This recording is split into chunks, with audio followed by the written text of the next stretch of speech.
The following dialogue was taken from an article by Dr. Chojnowski, founder of Sister Lucy Truth, and head of the Fatima investigation. Fatima Priest, written by Chris Ferrara, about Father Nicholas Gruner, acknowledged 20 years ago that a fake Sister Lucy was paraded before a cardinal, a bishop, and Carlos Evaristo. Also, the book states that her blood sister Caroline did not see Lucy face to face for 40 years. Why didn't Father Gruner call the cops? The book indicates that Carlos Evaristo worked for Father Gruner in 1992 when the famous interview with Sister Lucy took place. A follow-up interview took place a year later in 1993. The book acknowledges that Cardinal Ratzinger was the man truly in charge of access to her. Here is the relevant text from Fatima Priest by Francis Alban with Christopher Ferrara, Poundridge, New York, Good Counsel Publications, 1997, pages 151 to 153.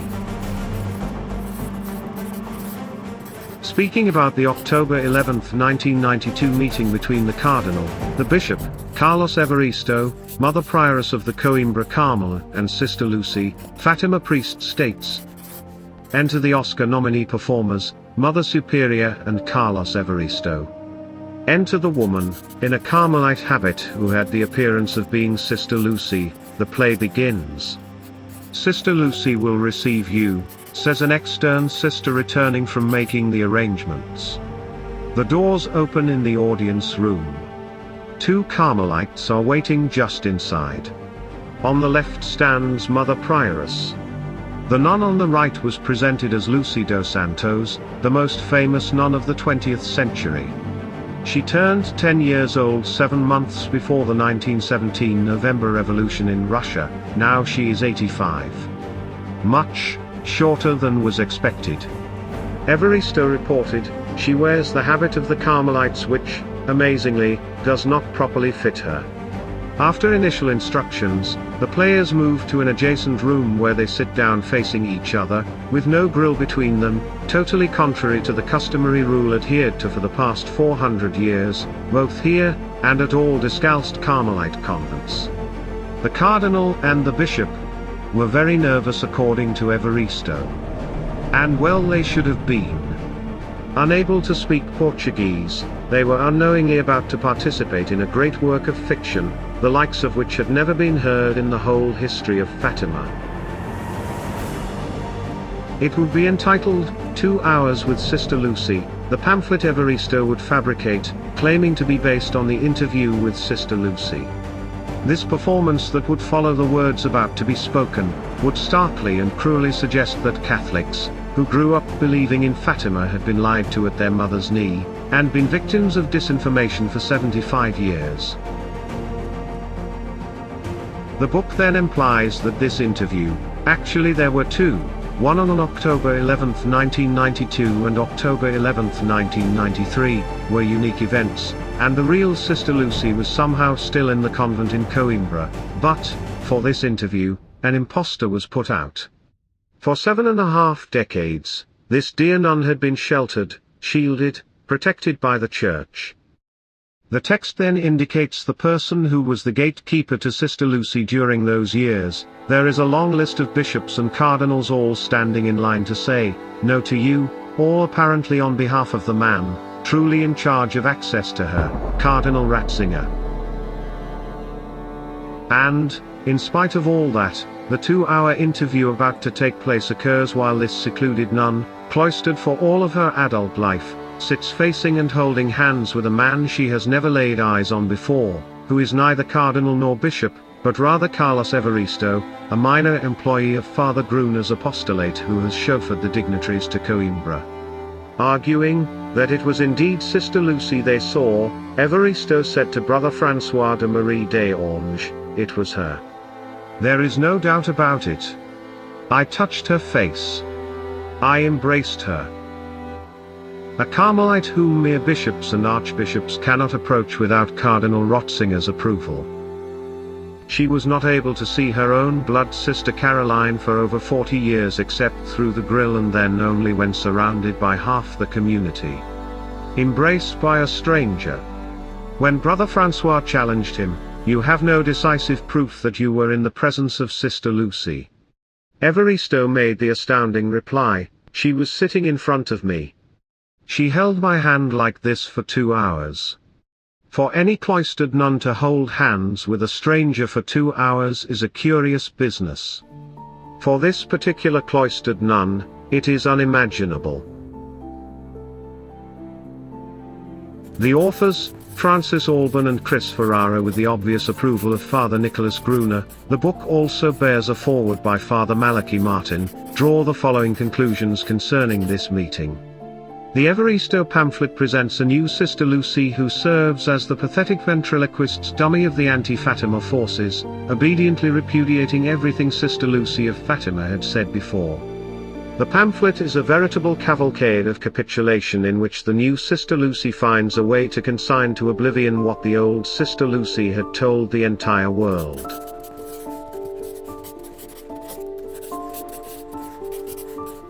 A final comment from Dr. Chojnowski, head of the Fatima investigation at Sister Lucy Truth. And now what? Look into the fact that an imposter Sister Lucy was being put before the public and ecclesiastics as the real one, all the while changing the Fatima message 180 degrees. Did the Fatima Center attempt to find out where the real Sister Lucy was, or determine what happened to her? No, they never did this. They seemed to have dropped the issue completely. Wouldn't it matter? Could not the millions of dollars raised be used to launch an investigation into the fraud that was being perpetrated? Would not discovering the answer to this apparent crime make clear so much of what was happening with regard to the Catholic Church and the Fatima message itself, even with regard to the consecration of Russia? Did you spend 1/3 of a century begging the consecration of Russia from those who had disappeared Sister Lucy dos Santos, the remaining seer of Fatima and the messenger of Our Lady? The one who had our Lord, Our Lady, Saint Joseph, the Holy Trinity appear to her and entrust to her the message that was meant to save the modern world, having the greatest public miracle since the resurrection, seen by 70,000 people, as the divine seal of approval. Why did you turn away in indifference to a fact you clearly recognized, 20 years before Father Gruner's death? Why not call out the perpetrators? Why was this not a central focus of the Fatima apostolate? Update. Even Carlos Evaristo seems to appreciate the imposture when he sees it by indicating that Sister Lucy was shorter than he expected. Also, question, Evaristo indicates that Sister Lucy's Carmelite habit was ill-fitting. Is this some indication that the impostor was not even a real Carmelite but only an actress posing as a Carmelite? We don't know at all, but the fact of an ill-fitting habit, which was so ill-fitting that it even struck Evaristo, is interesting.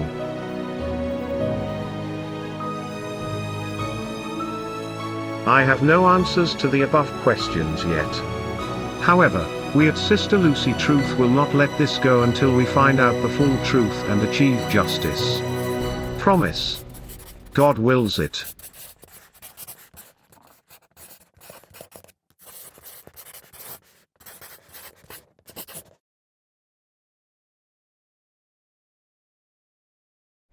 Sister Lucy Truth and the Fraud of the Centuries, Uncovered.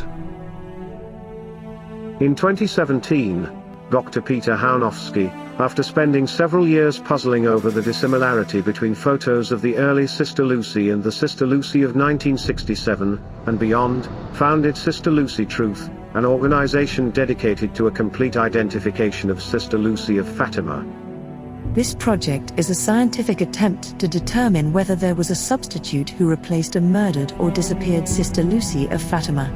After over 2 years of submitting all of the relevant photographic, video, and handwriting evidence to experts at the top of their professions, the conclusion has been a decisive one. Sister Lucy II from 1967 to 2005 is an imposter. The religious fraud of the centuries is now glaring in the face of an unknowing world. The facts point to one conclusion: Sister Lucy of Fatima, the seer of the Virgin, was eliminated after 1958, and another woman was put in her place to act from then on as Sister Lucy of Fatima. Who were the dark forces that brought this crime about? Who will investigate what happened to the real Sister Lucy? Who was this woman who was put in her place?